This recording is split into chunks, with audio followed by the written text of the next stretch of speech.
Muy buenas tardes, amigos oyentes, ya estamos en los diálogos. Eh, Antes de empezar, quiero saludar a todos los que están esperándonos, que los estamos chequeando en internet. Esta es una audiencia, Javier, los picos de audiencia que tiene este espacio en internet, para mí son récord, porque es internet, Javier, que es la nueva forma de comunicación en el país. Sí. ¿Verdad? Pero es sorprendente la confianza que tiene la gente en lo que nosotros decimos y por eso nos esperan. Mira, lo más importante de las últimas horas, además del pronunciamiento de los señores obispos, es la posición del COSEP. La posición del COSEP vale la pena analizar porque lo que ellos plantean, al igual que los obispos, es asuntos profundos sobre el proceso democrático en Nicaragua y la espina, no tanto, digamos, el asunto del seguro social, que ha pasado completamente a un segundo plano, la ley electoral y el componente del Consejo Supremo Electoral. O sea, para ellos no ha pasado inadvertido como cúpula empresarial ni para la sociedad nicaragüense en general, que las dos elecciones últimas que hemos tenido son fallidas. Son elecciones, digamos, en donde lo que hemos visto es un tigre suelto contra un burro flaco amarrado, en que realmente han deslucido completamente los contendientes. Yo pienso que tienen toda la razón en cuanto a una reforma de la ley electoral, Javier. Y estoy pensando en la ley electoral que había hace unos años aquí, por la cual había incluso suscripción popular y podíamos proponer candidatos. Herty Levite gana la alcaldía de Managua por suscripción popular. La perdió y después la ganó con el Frente. Sí, entonces, ¿qué es lo que pasa? ¿Qué es lo que pasa en todo esto? También participó Pedro Solórzano por suscripción popular. Ante la desconfianza que hay hacia los partidos políticos, el COSEP ha tomado bien el pulso. La gente quiere elegir sus propios liderazgos. ¿Por qué? Porque este es otro momento de la vida. Y yo he dicho continuamente que no me siento representado por ningún diputado de la Asamblea Legislativa porque no tengo partido. Ellos representan partidos aquí. Y si nos vamos a la realidad, con un 70% de población que no tiene partido porque no vota, eso quiere decir, Javier, que un 70% de la población aquí no tiene ninguna representación. Yo creo que en ese sentido el COSEP dio en el clavo. Bueno, hoy en la mañana estaba conversando con un politólogo, catedrático, y él me decía que se han creado aquí algunas falsas ilusiones para algunos sectores sobre lo que debería ser el diálogo nacional y lo que está pasando. Una de ellas, pretender que vas a ir a una mesa, le vas a decir al presidente Daniel Ortega, deme su renuncia, y el presidente Ortega le va a decir, bueno, aquí está mi renuncia, o voy a adelantar las elecciones por todo esto, ¿no? Realmente, Alan, hay que hablar de manera muy concreta de cómo empezó esto y qué es lo que debe esperarse, porque podemos tener, mucha gente va a tener una gran frustración. Ni el presidente Ortega va a renunciar, porque ya conocemos cómo son los líderes de este país, ni tampoco va a adelantar las elecciones, aunque sigan siendo dos opciones sobre la mesa. Vos podés pedir lo que vos querés y ahí no va a pasar, podría pasar o no pasar. Pero vos tenías pusiste el tema del COSEP y me parece que es fundamental. Interesante que ayer el COSEP dio a conocer su propuesta, Alan, y va junto con ANCHAN, y me parece que eso es algo sumamente importante, que los empresarios se hayan unido. Y con sus mejores elementos, Javier. Y van porque aunque Chanito ha estado ha sido un cogobierno pero es el presidente del COSEP. La representación del COSEP va con Nelly Rivas como presidenta de AmCham. Luego va Michael Healy, pues A mí me hubiera gustado ver más ahí a Rosendo Mayorga que a Michael Healy, ¿verdad? Porque no sé qué tanta madurez política tenga Michael Healy. Lo hemos visto hablar sobre temas de finca, sobre temas de la producción agropecuaria, pero no sé si es la persona adecuada. Va Álvaro Vargas, que me parece que ahí como que duplicaron. A mí me gustaba más Álvaro Vargas, que es el presidente de Faganic, que es el que tiene de manera concreta el tema de la leche, el tema de la carne, el tema del ganado sobre la mesa. Pero me hubiera gustado más un Chendo Mayorga, o que él es el presidente de la Cámara de Comercio y además primer vicepresidente del COSEP. O me hubiera gustado ver a otras personalidades, ¿no? Pero bueno, así se decidió y así va la delegación de los empresarios. Bueno, Chano propone 4 puntos para el diálogo y me parece que esto ya comienza a aterrizar la cuestión. En primer lugar, abrir una investigación independiente y creíble con la participación de organismos de derechos humanos de reconocida trayectoria que investigue y ponga ante la justicia a los responsables de los crímenes. Me parece que eso es una pieza fundamental. Y haberse adelantado al gobierno, haberse adelantado con una comisión de la verdad que forma Gustavo Porra, un hombre sin ninguna credibilidad para este punto, porque todavía, fíjate bien, Gustavo Porra es médico, es el líder del Frente Nacional de los Trabajadores y líder de FedSalud, pero todavía no lo hemos escuchado criticar a los hospitales del gobierno y a los médicos del gobierno o que trabajan para el sistema de salud que no quisieron atender a los muchachos. Decime vos, Alan, realmente, ¿qué clase de líder es Gustavo Porras del sector salud si no puede ni siquiera reconocer que hubo médicos que le cerraron la puerta a los muchachos porque eran los que protestaban? Ese no es médico, pues ese es un político que sabe reparar cuerpos, pero que en ese momento decidió ser más político que médico. Agarró el juramento hipocrático y le tiró a la basura. Hay que leer un artículo de Víctor Ayala que publicamos en la edición de hoy de Trinchera que se refiere a este tema. Pero Gustavo Porra ni siquiera criticó al Hospital Cruz Azul, en donde los padres llevaron al niño de 15 años herido de bala y le cerraron las puertas y le dijeron aquí no. ¿Dónde estaba Gustavo Porras para decirle a ese hospital, atiéndanlo, no importa quién sea, porque además de que es un niño, 15 años, es un ser humano que necesitaba de inmediato? Entonces, Gustavo Porras no tiene ninguna autoridad moral para presidir ni para liderar una comisión que va a buscar la verdad sobre este tema. Las reformas electorales, y me parece muy bien, Alan, porque este es un viejo tema en el que el presidente Ortega no ha querido avanzar y hace rato se hubiera quitado esto de encima. Bueno, reformas institucionales que garanticen el Estado de Derecho, la independencia de los poderes y la eliminación de la corrupción. Por primera vez, Chano Aguirre, el COSEP, ponen el tema de la corrupción como algo importante en este país, ¿verdad?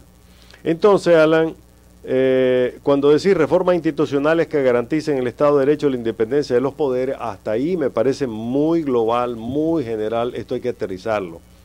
¿Qué quiere el COSEP? Pero la eliminación de la corrupción sí me parece que es un elemento fundamental, porque no se puede concebir la siguiente etapa de este país permitiendo la corrupción como se ha venido dando. Es correcto, Javier, pero yo ahí miro muchas contradicciones. La compra de las previsionales, o sea, esta gente tiene necesariamente que ser miembro del COSEP. El edificio Ramiro Ortiz, a quien según me juraron hasta con los dedos de los pies que le van a aplicar la ley Mayinqui, a Ramiro Ortiz, ahí está el edificio. Entonces, ¿cómo hacer al momento de la corrupción? Porque alguien me preguntaba ayer por la corrupción, con casos como este, ¿cómo se va a desdoblar el COSEP en situaciones como esta? Los 90 millones de dólares que le debe al INS el BDF, ¿se los está pagando? No nos han dicho. Y así empezamos a revisar una serie de situaciones como Ramiro Ortiz, presidente del Banpro, el otro caso que estoy planteando en estos momentos de las compras de las previsionales subvaluadas altamente evaluadas. ¿Cómo hacer con esas situaciones? Me parece, digamos, que ahí va a entrar en contradicción el mismo COSEP. Tiene que patinar porque son sus miembros. Bueno, ese es el punto cuarto, que dice resolver la problemática de sostenibilidad y transparencia del Seguro Social. Aquí el tema, Alan, este país se levantó, y quiero hacer un paréntesis, lo voy a abordar más adelante, porque a mí me parece ridículo que personas notables del Frente Sandinista y del gobierno aparezcan hoy repitiendo el cuento de que las protestas contra el Seguro Social solo fueron un pretexto para levantarse en contra del gobierno. Me parece que es una explicación ridícula, políticamente insostenible, porque hay una declaración que me supongo pidió dar el diputado Jacinto Suárez a la BBC Mundo, en la que se contradice lo que dijo hace menos de 15 días, cuando él afirmó de que se habían cometido muchos errores y que el Frente debía analizarlo internamente. Hoy dice que no, que el gobierno es víctima de una conspiración. Por el amor de Dios, ¿verdad? Esto estaban viendo quién sabe qué película. Y hay otros dirigentes que están repitiendo esta historia, Alan, y me parece que no quieren entender que lo que ha ocurrido en este país fue una verdadera revolución social.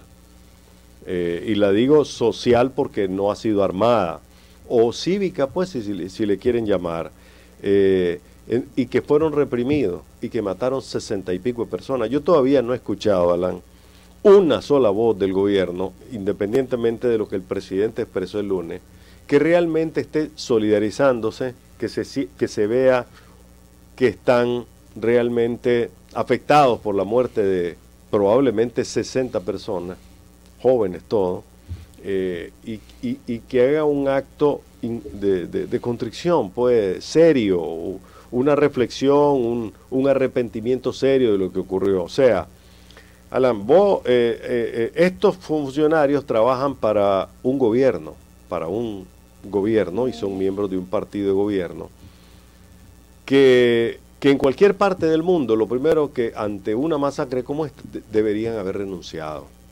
Y tendría que ser algo fundamental. Pero bueno, Alan, recordemos que esto comenzó con el Seguro Social y que la gente protestó cuando se anunció que le iban a congelar las pensiones a los pensionados, a los adultos mayores, arriba de 60 años, que ya están pensionados, y que les iban a quitar en consecuencia el 5%. Y luego que le iban a subir a las pensiones de los padres. Y por eso los muchachos se fueron a las calles, porque le iban a quitar 5% y congelarle las pensiones a sus abuelos, y a sus padres les iban a quitar un porcentaje que ya eso fue derogado, ¿verdad?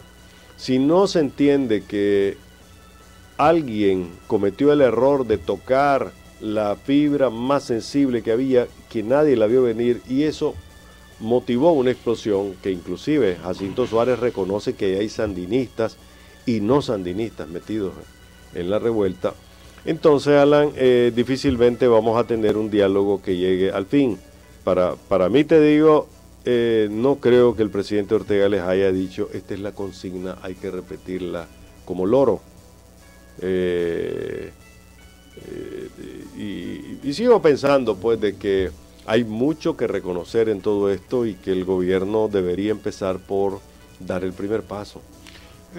Vamos a dar lectura a algunos mensajes rápidamente porque son muchos. Te saluda Abdul Cirker, Javier. Eric Páramo, Abdul Cirker Jr.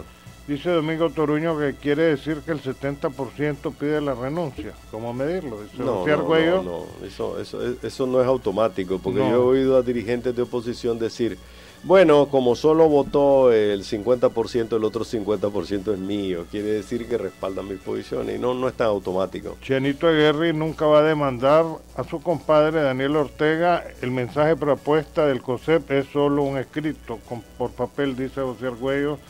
César Rocha, exacto, no es médico, es mercenario, sobre el comentario que vos hacías. Álvaro Úbeda, quiero decirle a Álvaro que yo sigo conservando a pesar de mis críticas y mis criterios, mis vínculos con las personas.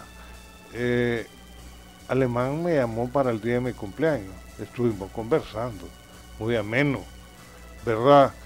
Con Alemán lo conozco desde hace 50 años, así que no tenés por qué asustarte, hombre. Con Daniel Ortega he estado también en vínculos, lo tuve con Tacho también, para que lo apuntes. Lo tuve con doña Violeta, me tocó viajar con doña Violeta, me tocó viajar con Alemán, me tocó viajar con Tacho también, para que vayas tomando nota, porque te miro, digamos, que me querés vulgarear. Con el único que no me entendí nunca y me desagrada es Enrique Bolaño, ¿verdad? Pero no tengo partido, así de sencillo. ¿Verdad? Yo espero que Álvaro Uveda quede satisfecho con mi explicación.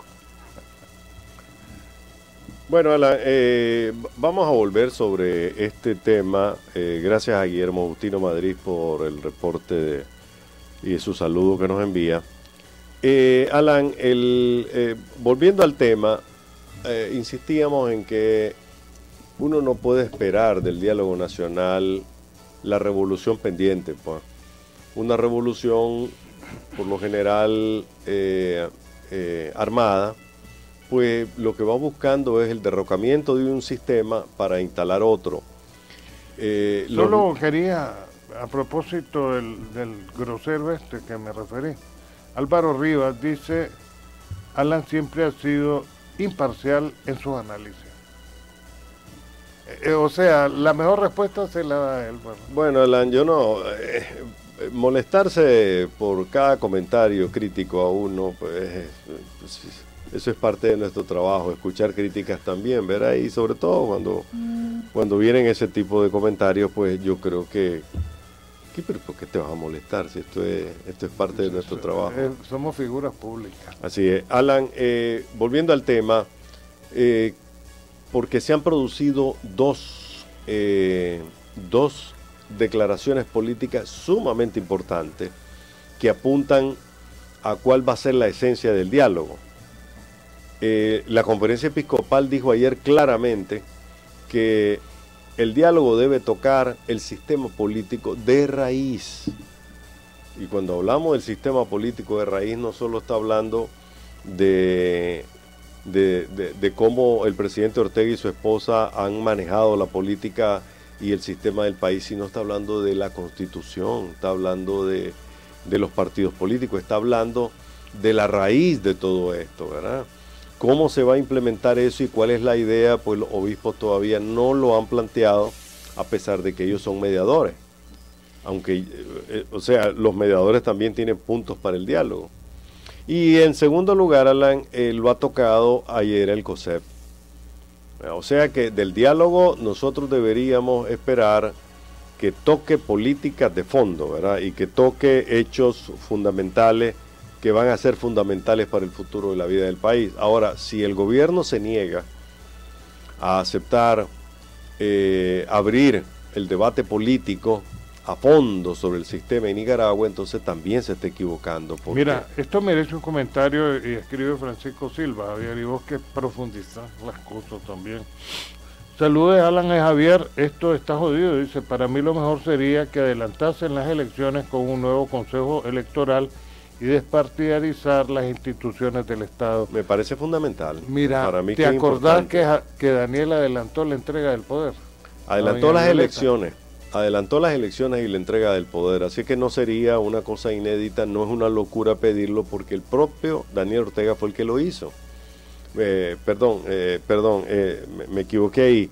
Adelantó la entrega del poder, que era casi como de 6 meses. O sea, que la transición iba a pasar 6 meses más el presidente Ortega hasta darle, efectivamente eso fue lo que pasó.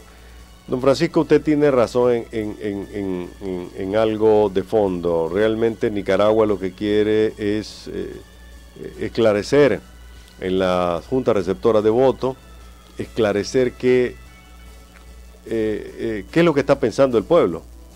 Y como aquí se han dado una cadena de procesos electorales marcados por el fraude, por la falta de observación electoral independiente, por el control partidario de la institución. Yo creo que eso va a ser un aspecto fundamental, ¿verdad? Pero a propósito de lo que decís, dice Eddie Madrigal, la escalera perfecta, Javier, dice, pero la aceptaría. Mira, Alan, de nuevo, y yo creo que la gente que conoce este asunto debe poner los pies en la tierra.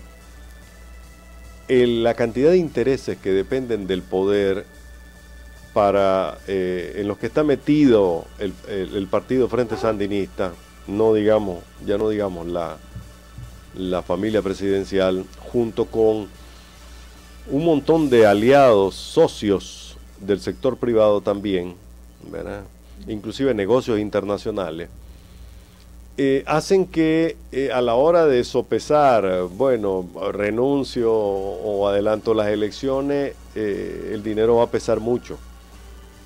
Estaba leyendo un artículo de un periodista del Miami Herald que se llama Glenn Garvin, que ha estado en Nicaragua durante los años 80 y estuvo en los 90 también. Y él decía que se pueden barajar dos tesis en este diálogo. La tesis de una transición suave, que el presidente Ortega acepte modificar una cantidad de cosas, ¿verdad? Un aterrizaje suave. Un aterrizaje suave, sí. Porque inclusive yo creo que él estaría dispuesto a cambiar el Consejo Supremo Electoral. De eso se habla, ¿no? Que él ya habría adelantado de que poner el Consejo Supremo Electoral en manos de otras personas y no necesariamente de Carlos Tunderman y los escondidos del MRS que andan por ahí. Pero sería bueno Tunderman ahí, pues. Porque Tunderman, acuérdate que es el embajador de la dignidad. Es que de nuevo es un activista político, él es miembro del MRS, como hay otros simpatizantes, etcétera. Entonces, Alan, un aterrizaje suave en el que el tema electoral sería fundamental. Y en eso yo creo que cabe la idea del televidente y oyente de que las elecciones puedan adelantarse, porque de aquí al 21 hay bastante tiempo, pues estamos en el 18, faltan 19, 20, 21, 3 años. 3 años y medio, porque serían en noviembre del 21. 3 años y medio. Y realmente este país parece urgido de cambios inmediatos. Pero el tema electoral sí sería fundamental, te digo. Me parece que no se puede ir al diálogo nacional sin un reclamo de este tipo, ¿verdad? Todo esto implica reformas, Javier, a la Constitución Política de Nicaragua y reformas también a la ley electoral. Eso se hace en 2 periodos. Se puede empezar este año dependiendo del diálogo. Y el año que viene se confirman. Por lo menos en la reforma a la Constitución tiene que funcionar de esa manera. Reformas a la ley del Seguro Social también. Hay una serie de cosas, si vamos a democratizar o se piensa democratizar a través del diálogo en Nicaragua, que tiene que ser por la vía legal. Así es. Yo quiero agregarle más bien a lo que planteaba ayer Monseñor Bosco Vivas. Lamentablemente está siendo víctima de una campaña de ataques de grupos interesados en hacer fracasar el diálogo nacional y que están partiendo de hechos realmente mentirosos para descalificar al obispo porque es un miembro del equipo de mediación de la iglesia. Él decía que el diálogo es como un barco que está en medio de una tormenta en la cual hay un sector que quiere que se hunda el barco, porque es la manera en que puede conseguir mejores propósitos. Y quiero reconocer algo, porque se me quedó anteriormente cuando comenté lo de las declaraciones de Jacinto Suárez a la BBC de Londres, en cuanto a que hay financiamiento norteamericano y de otras fuentes para la oposición en Nicaragua, para un sector de la oposición, y eso es cierto, eso ha ocurrido siempre.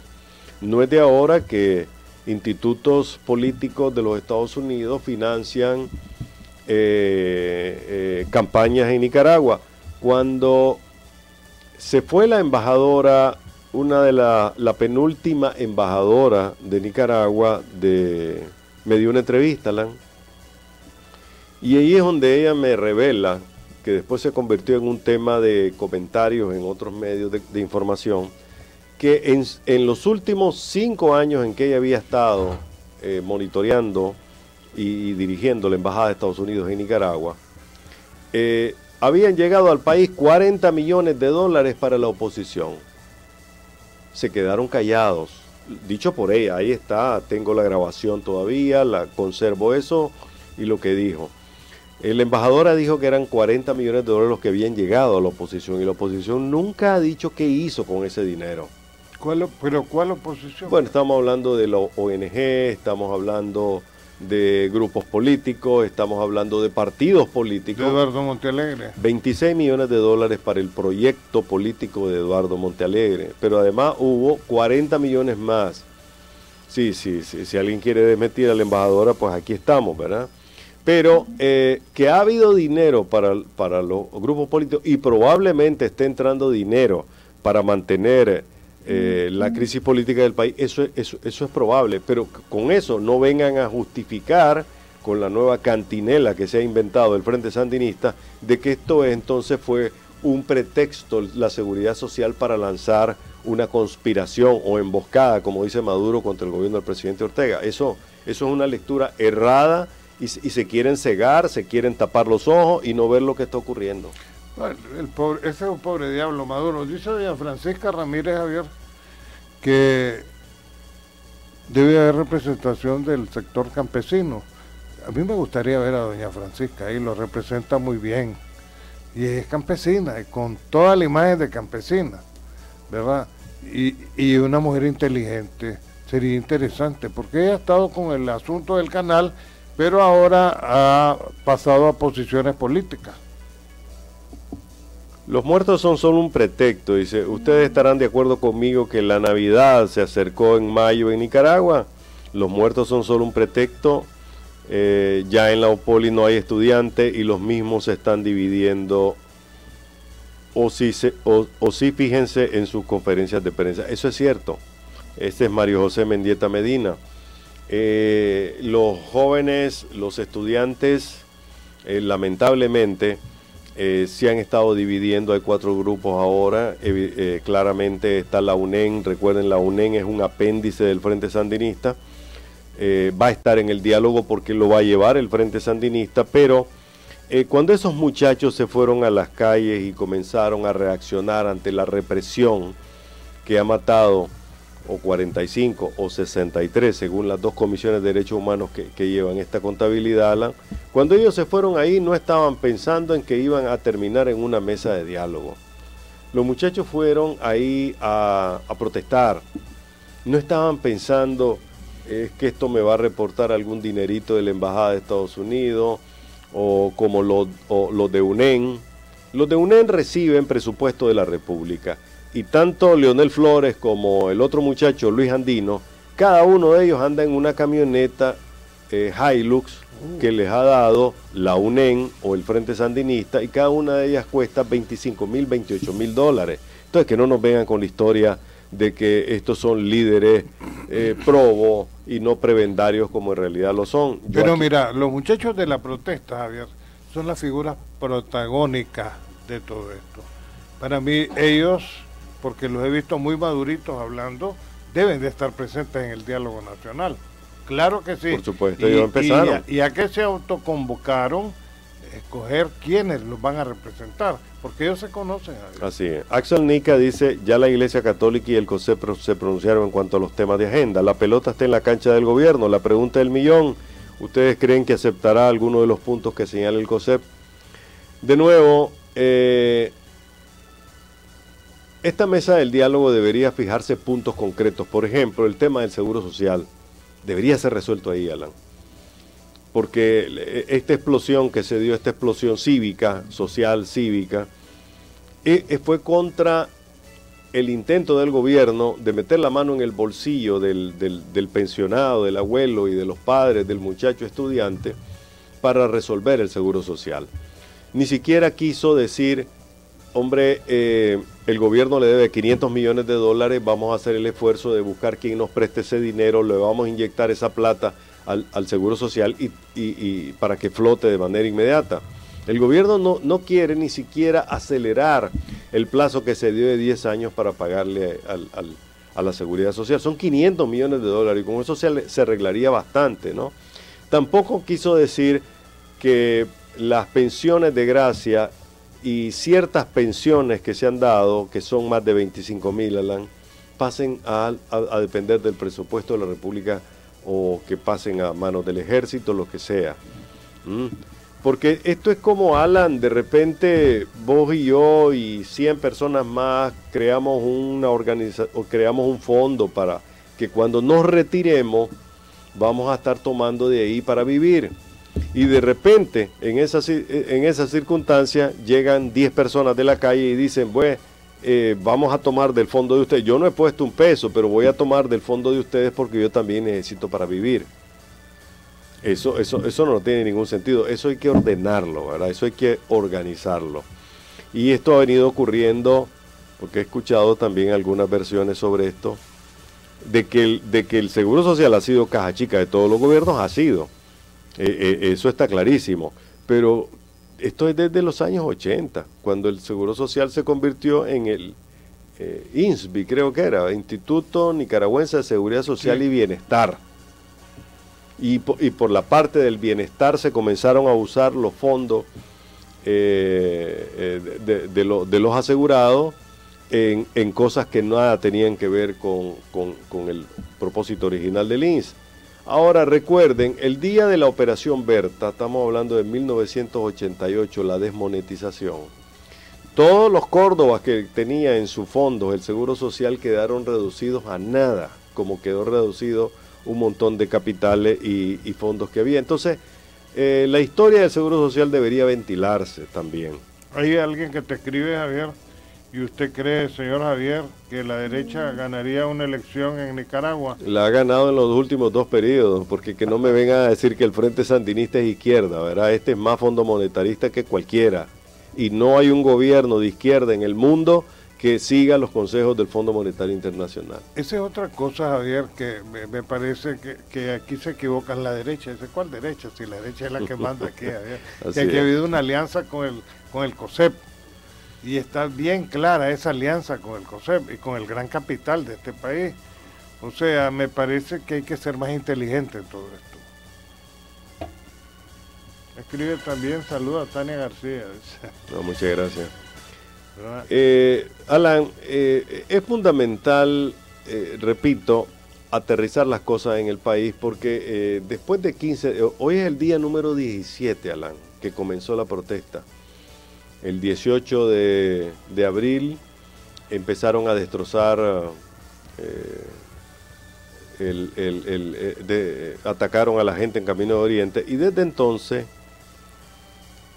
nos parece que ha pasado un mundo, una historia larga. Parece que esto hubiese sido hace muchos años que comenzó, pero no, hace tan solo 18, 19 días fue que empezó esto. Y el país parece abocado a cambiar las cosas como debería ser en el buen sentido de los objetivos. Pero de nuevo, Monseñor Bosco Vivas ha dicho, aquí hay 2 que quieren hacer fracasar el diálogo. Unos porque les conviene el terreno del caos.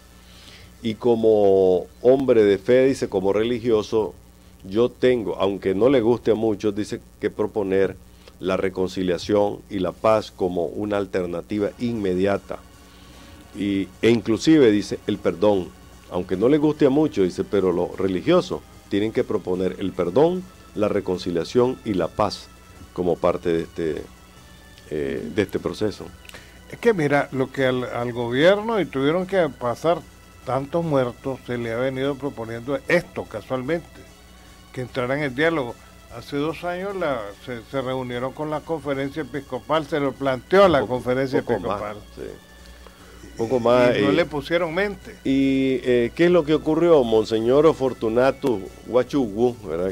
Cuyo a vos te caía también, sí, logró lo que nadie había conseguido hasta entonces, que era Bueno, después de que el COSEP y el Gran Capital emboscara al presidente Ortega en el INCAE, nadie más lo había logrado que se sentara con un grupo de este país a conversar. Ya Berner quiere sacarnos. Ya, 30 segundos, Berner. Entonces fueron a la Nunciatura, ¿verdad? Y estaban todos los obispos, y todos los obispos llegaron esperanzados. Pero después nos dimos cuenta que el presidente Ortega y su esposa llegaron y comenzaron a ver cuadro por cuadro de los que había ahí, a pedir una explicación de qué es lo que había en las paredes, y a ver obras religiosas, y ahí se volaron más de una hora.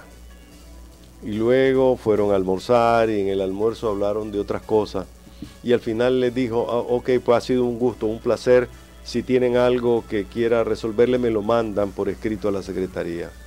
Se burló de los obispos.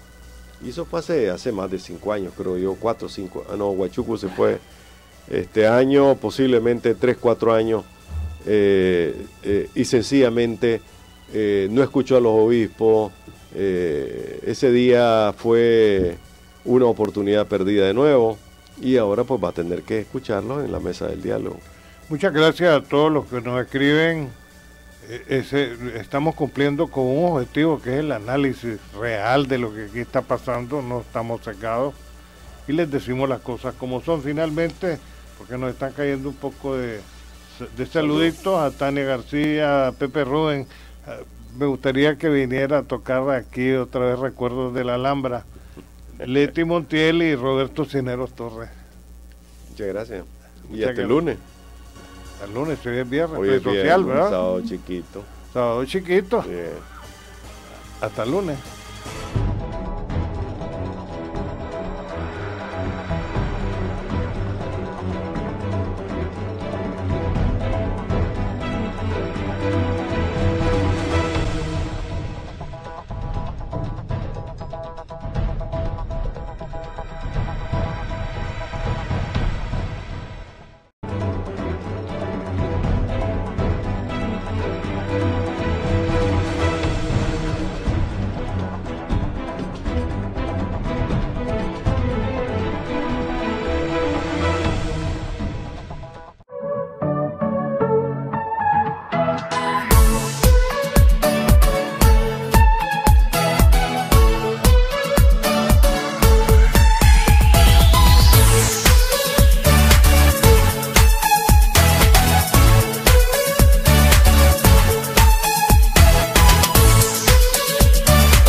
La Calle, el único semanario con circulación a nivel nacional, con deportes, sucesos, farándula, pasatiempos, horóscopo, la modelo de la semana para coleccionar. Todo lo que acontece en el país y en tu barrio. Pedila por 5 pesitos. La Calle.